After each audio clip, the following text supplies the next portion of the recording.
what we're going to do now is we're going to give this guy some structure. Now we're going to start up here at the head, go from the top to the bottom. The neck comes down here.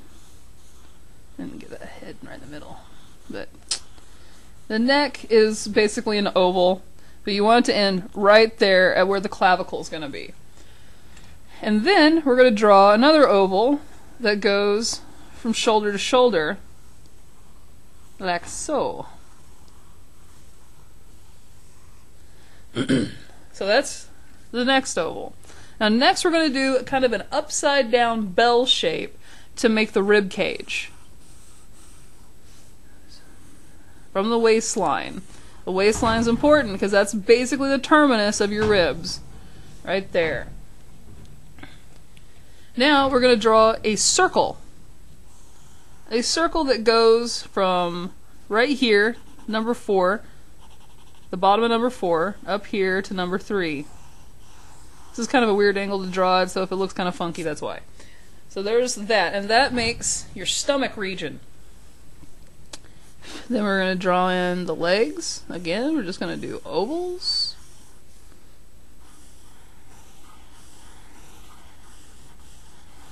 Now this is kind of funky looking to me because of the way that I'm drawing it, because I don't normally do all the talking that I'm doing. So if it looks kind of like a gorilla, that's why. Then we're going to do the arms, do the upper arm, the lower arm. Typically men have thicker limbs than women do. Unless if you're drawing some Amazon woman, they're going to have a little bit thinner limbs. This is more of a dude, I guess. Just a little bit beefy.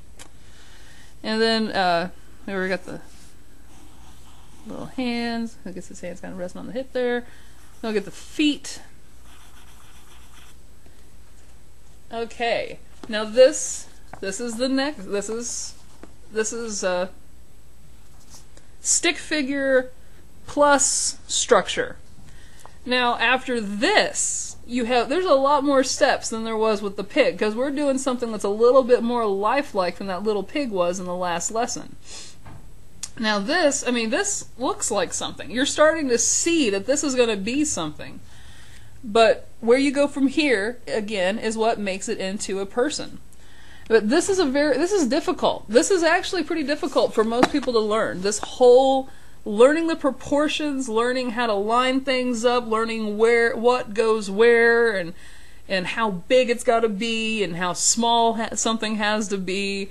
But this is how I start all the drawings that I start that's a human.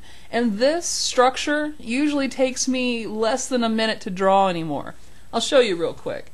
We'll put another person in here next to this, and we'll make them a little shorter so they have a little bit smaller head, a little smaller.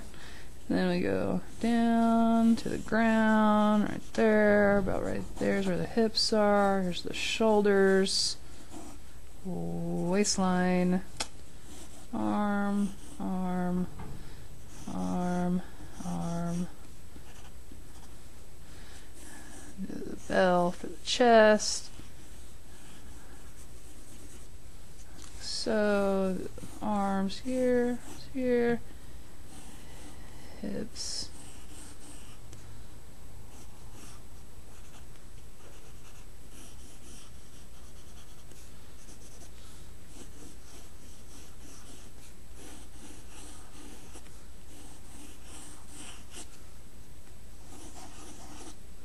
And then, forgot to put in here, you want to draw what direction they're looking, so you can have an idea of where the eyes are going. But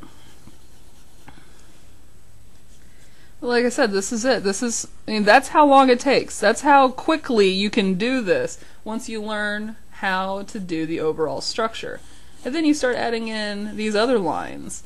These other lines fill in the gaps. They make it more of a solid structure instead of just an arrangement of lines and shapes. But these arrangements of lines and shapes are important. If you don't have them, it's really hard for you to make a proportioned composition. And I mean, it may not be what you want, it may not look like what you want at first, but in the end, it creates what you want.